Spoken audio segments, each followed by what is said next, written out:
Hey everybody, welcome to Monday Night Live in Lexington, you guys. My name First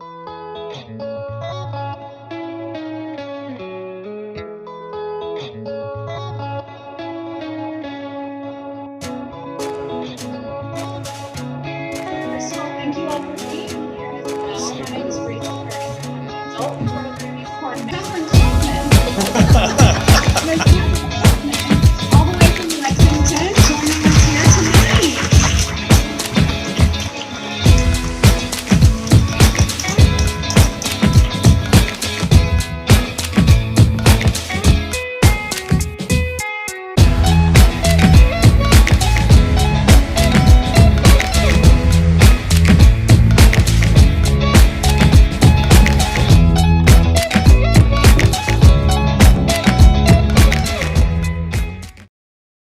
My name is Kathryn Kauffman, and I'm a psychic medium here in Lexington, Kentucky. Welcome to my every Monday night show. This is where we look at what and who we are in this journey called life. Good to see you guys on a Monday night.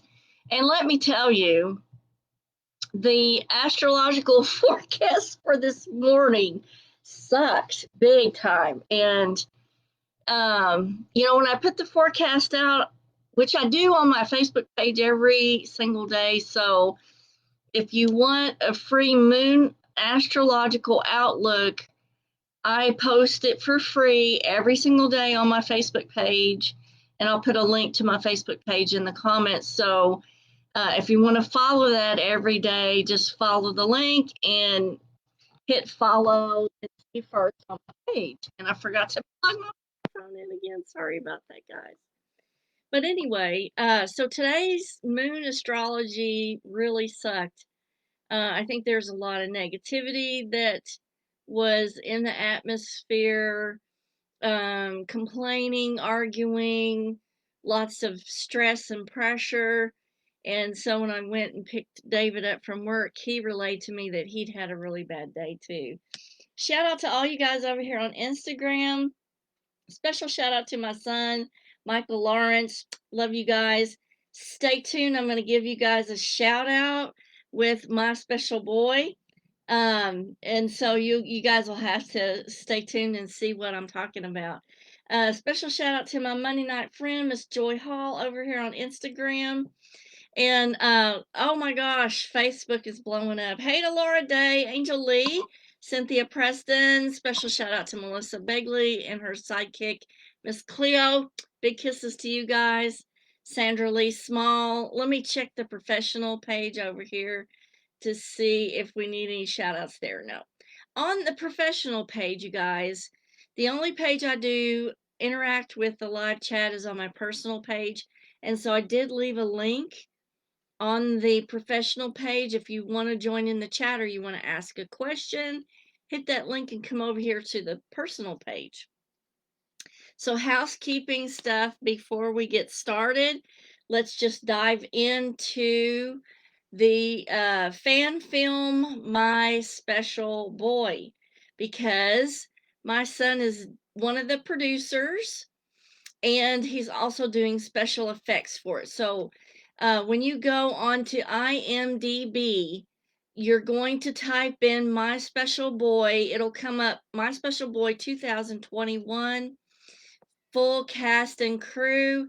And I think that the directors are Zach Francis and James Grimm, and then the producers Mike Chabante, Zach Francis, James Grimm, Michael Lawrence, my son, Chad Sumner, and Braden Timmons. And this is going to be an awesome fan film. So I would encourage you guys to follow the Facebook page and follow IMDb. I'll leave a link in the comments after the show. And they may be having some fundraisers, I don't know, but watch for progress of this.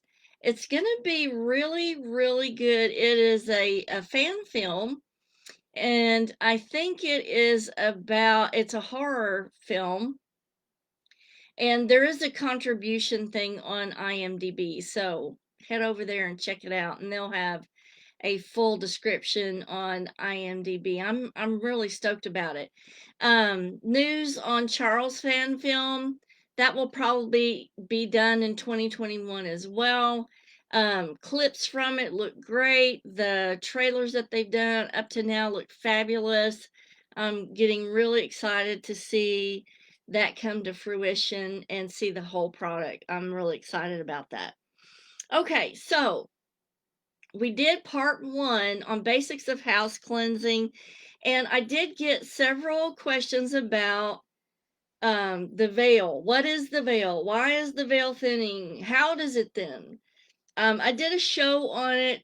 It seems like ages ago. When I looked at the year on that old show, it was 2018. And so I thought, well, I can just kind of explain a little bit about what the veil is right now.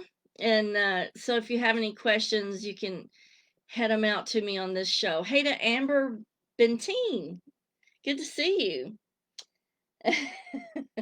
So Michael Lawrence over here on Instagram says, woohoo! We will have a teaser trailer soon for My Special Boy. Be sure, son, and share that to my page so that everybody can see that and tag me in it. I'm so excited on that. Okay, what is the veil? Why is the veil thinning? Why are we having so much activity? I posted a paranormal alert a couple of days ago, and I have gotten messages pretty much constantly every single day since then. So, 48 hours is not enough for a paranormal alert at this time of year. What is the veil? Okay, so the veil is a demarcation between dimensions. Now, clearly, spirits dwell in a different dimension, but that dimension is folded into ours like this, okay?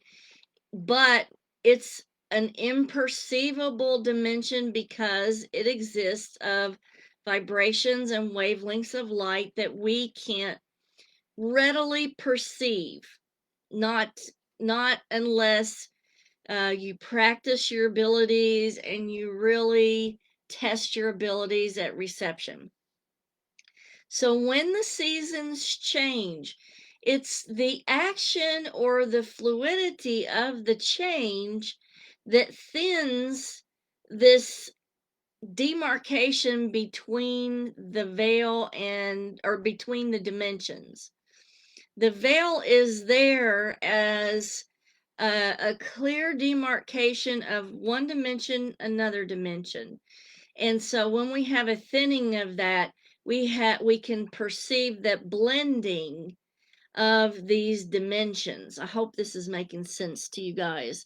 But it's the energy and the fluidity of change that brings about the thinning of the veil or the easier perception of both dimensions.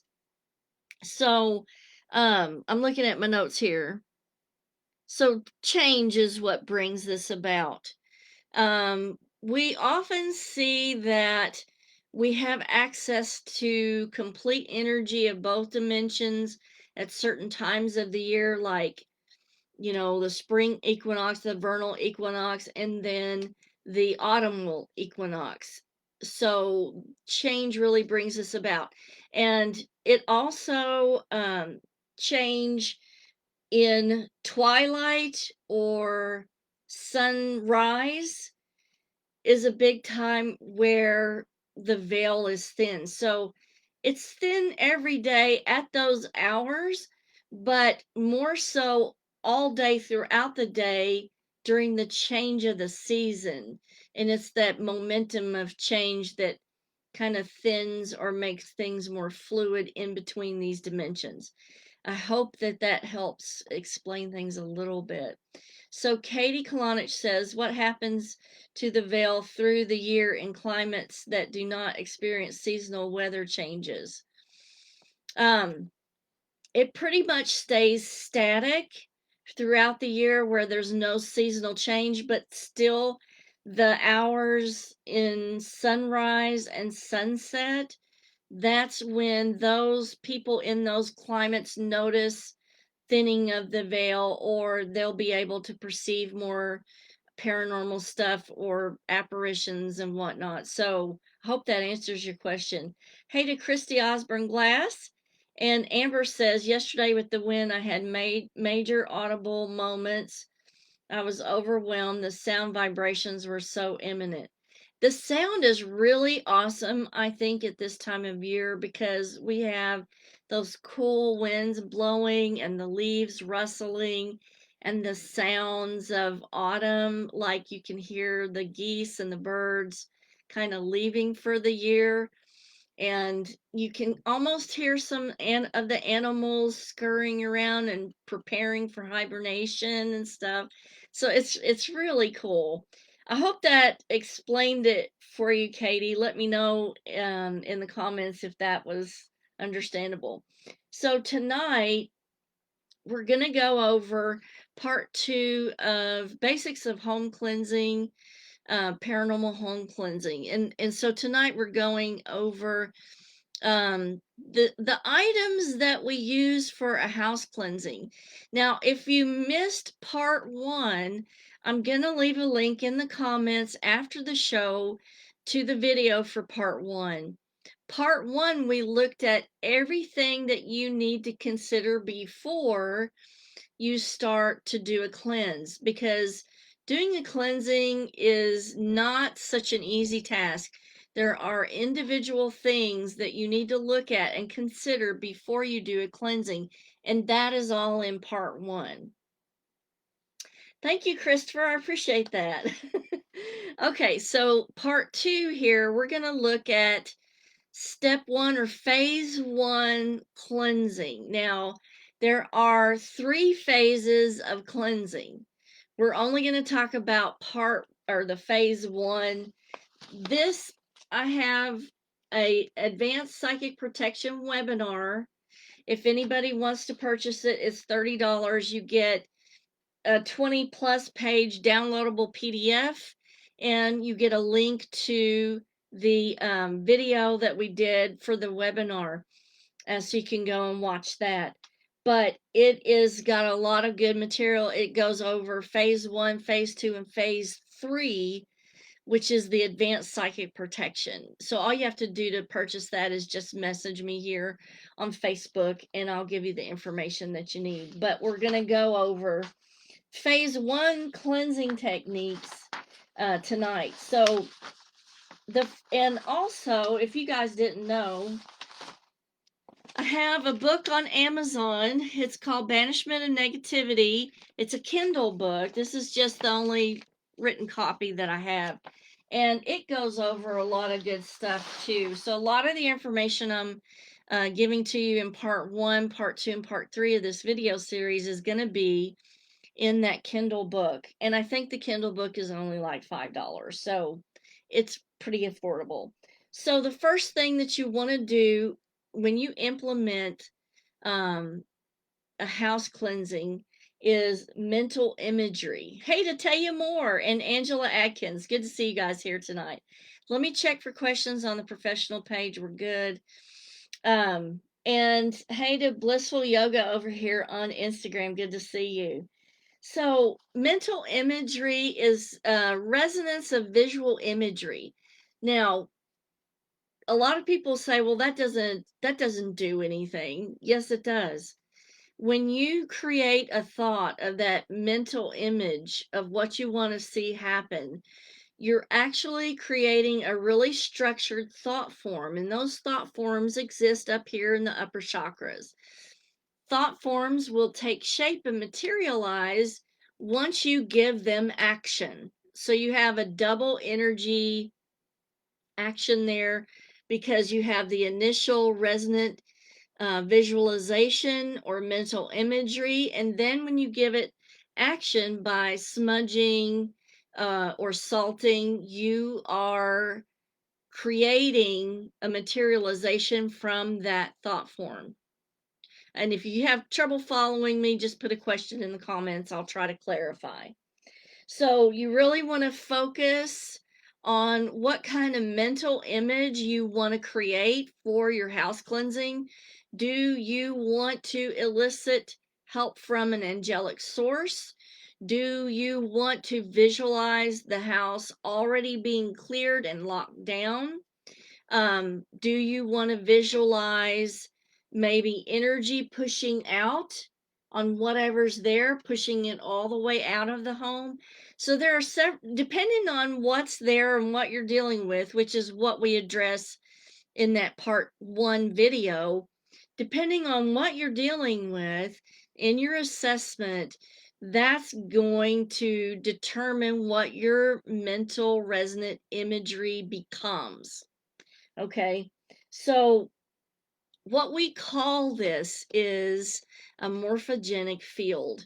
A morphogenic field is a structure of energy that materializes. So if you've ever thought about why does the energy of a duck reincarnate to an energy of a duck, or why does a flower become a flower, is because the structure of the energy is that morphogenic field. It is the structure of energy that creates that particular thing. We call that a morphogenic field.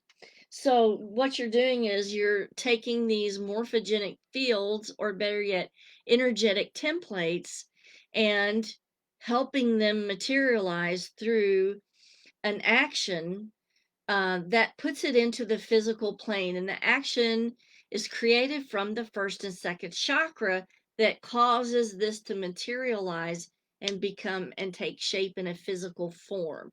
So it's very important to start your cleansing with this resonant mental imagery. Okay, but you have to know what you're dealing with. So if you are about to do a house cleansing, or you're considering it, please go and watch part one of this video series, because part of the battle is knowing what you're up against. You know, how bad is it? How long has it been there? And what techniques you're going to have to use to get rid of it. So, in phase one of doing a house cleansing, the main things that we use are smudge, salt, and gemstones. Those are three physical objects that act to cleanse the energy. Now, there is a physical resonance that's produced by these objects, and that resonance creates a force that negative entities and other things really are repelled by. So what you're looking to do is to create a field of energy that makes it uncomfortable for whatever it is that's there, or that's imprinted to, it makes it uncomfortable for that force to stay.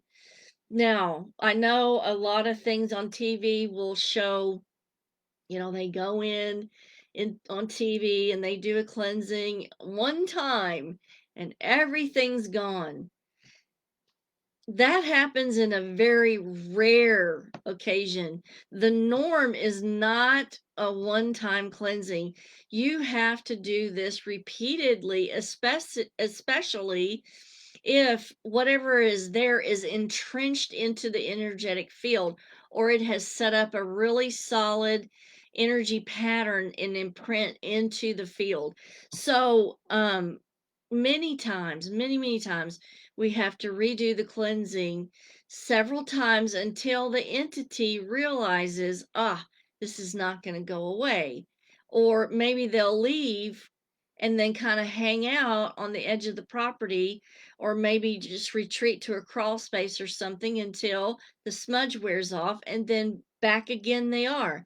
And so then the homeowner's like, why didn't it work? Well, persistence pays off, because it's just like having a noisy neighbor. If you play noisy tunes for one night, your neighbor can handle that. But if you're there playing that every night, that neighbor is going to get fed up. They're going to move. They're going to do something. And that is why in a lot of cleansings, once you do the first cleansing, you may notice a lot of activity flare, because it's sort of like the neighbor calling the police and saying, I don't like what you did. You kept me up all night. It's sort of an energy reaction to what you've done. But in essence, if you do get a reaction like that, what that tells you is that whatever techniques that you used were working. And so that's when you've got to keep up with what you're doing. And sometimes you'll have to do your cleansing for a week. Sometimes you'll have to do it for once a week for 6 months. It just depends how much time you have, how bad of a problem it is, how long has it been there. Let me check for questions here. Shout out to George McKinney and Nadine Dehan and Rob Abbott. Special shout out to you, fella. And he's reminding us that Florida water or tar water in the heaviest cases are very effective. Thank you so much, Rob. That is wonderful. I love it when you share little tidbits from your experience. Hey, to Angel Lee. And so Angel says, a few weeks ago, I had an experience at 1 to 3 a.m. where I felt this scary negative follow behind me. Every hair on my arm stood up on end, lots of knocking on every surface. Cabinet doors were opening on their own. I felt like I was being attacked. My instinct is this was demonic. Opinion. Okay, my opinion. True demonic hauntings, or they're not really hauntings. I say they're possessions. Just like a demon can possess a person, they can possess a space. And so true demonic possessions are very, very, very rare. There are other circumstances that have to go with that in order to be considered a demonic possession of an area. Unfortunately, if I go into those, then what's there could probably manifest those and fool you into thinking that it's a demonic possession of the area. So, and another thing that people don't understand is that really intelligent spirits can trick you into thinking it's a demonic infestation. You could get EVPs of growls, or the devil, or your I'm a demon, or a demon's name, or something like that, and that really will freak out the people. And so whatever's eliciting this is, in effect, they're being very effective in freaking the people out, making them scared, making them want to leave. But there's angel specific things in a true demonic infestation that have to occur along with certain patterns in the environment of manifestation. My feeling is, Angel, that you encountered something negative. It's not necessarily demonic, but if you notice other manifestations, just message me and I'll guide you through that. Okay. Special shout out to Barbie Kelly. Big kisses to you and Mike, Big Mike Kelly. And Rob's reminding us 4 iron railroad spikes or coffin nails in the corners of the property. Those are excellent things to use.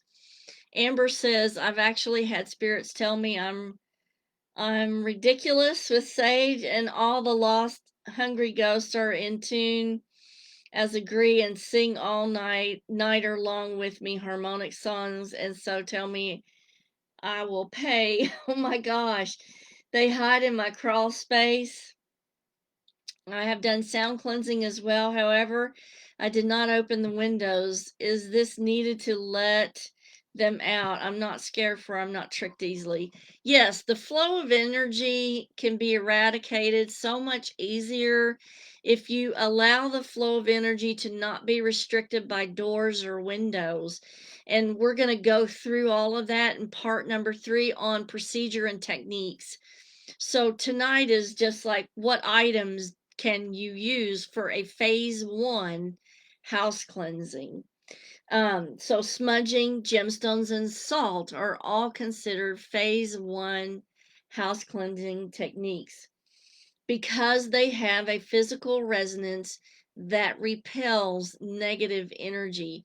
Now, in my book, my Kindle book, I go over a lot of the different herbs that we use in house cleansing, but I wanted to hit on, you know, because the herbs are the ones that we basically do for smudge, and it smudge doesn't have to be just sage.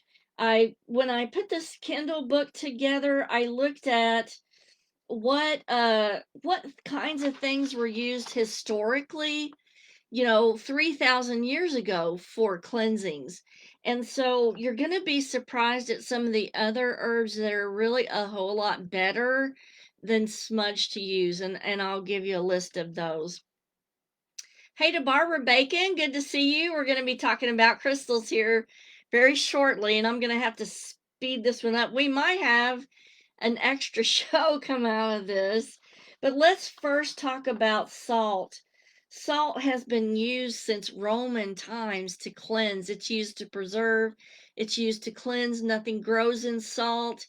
Um, it kills bacteria. So it is one of the most wonderful things to use for house cleansing. It also is a crystal, so it holds and conducts electromagnetic energy, which entities are electromagnetic energy. And so that is one of the ways that we conduct our own electromagnetic energy within our body is through sodium. And so sodium is one of the best things to use for house cleansing. You can also use that mental imagery that we were talking about, the creation of the thought form, to imprint, since salt is a crystalline structure, you can use that mental imagery and imprint a thought form into the salt and have that radiate out. So you've got the natural cleansing energy of the salt. Then you're going to have an additional imprint of this mental imagery of what you want the salt to do or to radiate. So salt is one of the best ones. Now here's some of the plants that we use for cleansings. Of course, everybody knows sage is used for cleansing. It's been noted for centuries to have really positive effects. And I think that that's why we have that time imprint. If something is designated over a long period of time, the object actually takes on the resonance of the generational imprint that's on it. And certainly salt, sage, these are things like that. So salt was considered a sacred herb entitled to reverence and respect. And because originally it's a cure, it's one of those cure-alls. And so that's how it got the reverence and respect for a lot of positive effects that it had on a person's body. And so it was known in the Middle Ages to avert the evil eye. And if consumed every day in May, it was supposed to impart immortality on the person. I thought that that was cute, so I just added that. I love looking up the historical stuff for a lot of this. From ancient texts, it was said, "He who would live for an eye must eat sage in May." Sage was one of the most widely used herbs for cleansing of all the plants available. But there are still ones that do just as well, if not better. And if in a pinch, you can use these and burn them in a censer to do a house cleansing. One of these is basil. Okay. It was one of the most widely used herbs for exorcism, along with sage, during the Middle Ages, and not a lot of people know that. So, this was an excellent one to use. And its vibration produces a really positive type of resonance. It really repels negativity from an area where it's strewn or burned, either one. And if you're thinking, what about essential oil? Essential oil even lasts longer. The vibrance and the resonance of the plant is so concentrated, and the fumes or the perfume from the basil lasts a lot longer than just the smoke or the smudge, and it really permeates the area and gets through it a lot better. Okay, so you can use any kind of basil that you want. just the resonance of basil. Lavender is another one that can be burned to impart positive influence in the area or on the person. Many people in the Greek Orthodox religion carry lavender to prevent the effects of the evil eye. Sorry. Lavender in modern times is widely known for stress relief and relaxation, and so its resonance or vibration is anti whatever negative is imprinting in the environment or whatever's there. So a lot of people online will sell lavender bundles, and you can certainly use those as a smudge too. Peppermint was one of the best things in Roman times that they used to clear negativity. It's highly regarded for its curative effects, especially on the digestive system. And so the energy of the plant is refreshing and invigorating and positive, and that's anti whatever negative is trying to imprint in the environment or whatever's there. So this was interesting. One very beneficial thing in overcoming darkness and evil was in medieval times, people rubbed a mixture of peppermint and water on the walls and the floors to dispel evil and negative influences. And these days, often you see in hoodoo them using floor washes and baths to rid negative energy. And so, if Rob is still watching, Rob, if you can suggest a floor wash or a ritual bath, that would be awesome. And let's see. So Amber says she's used basil as well. That is awesome. And Barb, let's see, Melissa says Barb spraying the transformational gateway spray can be effective to spray around crawl spaces to repel entities. Yes, you can definitely use that in crawl spaces. So when we were talking about essential oils, there are some really nice, not only healing and metaphysical use, but also clearing and cleansing sprays at Crystal Crazy that Barbara Bacon has. And Barbara, if you will put just a little blurb in the comments about what you offer, and that would be so helpful because the waters of these sprays is from Lourdes. And I find that particularly the energy from that extremely effective. So if you've got a resistant type of entity, definitely consider picking up one of those sprays from Crystal Crazy. Now, some more herbs that we can use. Rosemary is one of the best. It's been used for centuries to impart a cleansing force, not only internally but externally. So people take it internally to cleanse, but also externally. It has been highly used for centuries in exorcisms. And that's something that it doesn't get a lot of PR, but I'm giving it PR tonight. But when it's dried, you can use it in a bundle. You can use it as a loose incense and a censer. And it can also be put under the pillow, dried or fresh, to protect the person who's sleeping at night. Because, when you're asleep is one of the biggest times that you're prone to psychic attack and other types of things. So a fresh sprig of the rosemary is awesome to put under your pillow at night. Couple of other things is in phase 1 cleansings, you can also use the energy of color. Specifically, the color red has been used for centuries to dispel evil and to avert evil things from happening. So red is a really charismatic, primal type of force and resonance.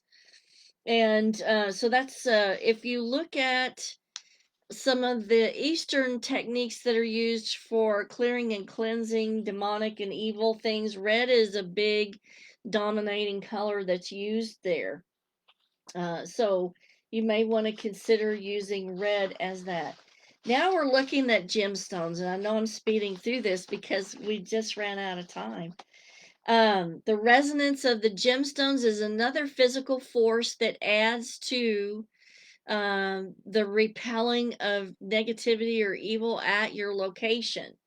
So a couple of the ones I'm not going to get into them really deep because we're already out of time, but I'll skim over them and then we'll start off next week's show with those, and then we'll go into procedure.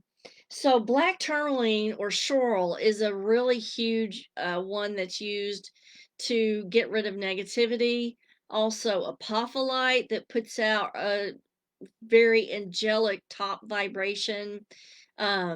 Selenite is a great one to use. It's a little bit more into phase two though of psychic protection. Onyx is a great one to use for dispelling negativity. Jet will go into why and the historical background. Of course, if you want the information right now, all you have to do is to go on to Kindle and get the Kindle version of this, Banishment of Negativity, and the author's me. So apophyllite, quartz crystals that are highly programmable. We're also going to go over the psalms that are used to create the mental imagery resonance to imprint on your crystals and on your salt. We're going to go over all of that next Monday night. Now, next Monday night, that's going to have to be an hour show, I think, because we've got a lot of stuff to cover. But phase one really encompasses quite a bit. So, can you imagine what phase two and phase three psychic protection is? And these days, it seems like there are a lot of entities that are resistant to the techniques that we use. And so, in my experience, we have developed phase three psychic protection, and it's advanced psychic protection techniques. If you want the PDF and the video, it's only $30. We kind of go over phase one, phase two, and phase three, and then a lot of detail on phase three. Phase three is working extremely well for people who have resistant problems. Um, and it's been only a few cases that we have had to implement this, but we've been practicing with it just to see the efficacy of it, and it's working really, really well. So Amber says, I have selenite over every doorway and window. That is so awesome. Now, Amber, that's called warding a house, and that's a phase two type of technique. So wonderful that you're doing that. And I love seeing all you guys and all your questions, and I can't wait to share more with you next Monday night. But supper's done. So am I. So I'm going to see you guys next Monday night. Kisses from Kentucky. And I hope you guys have a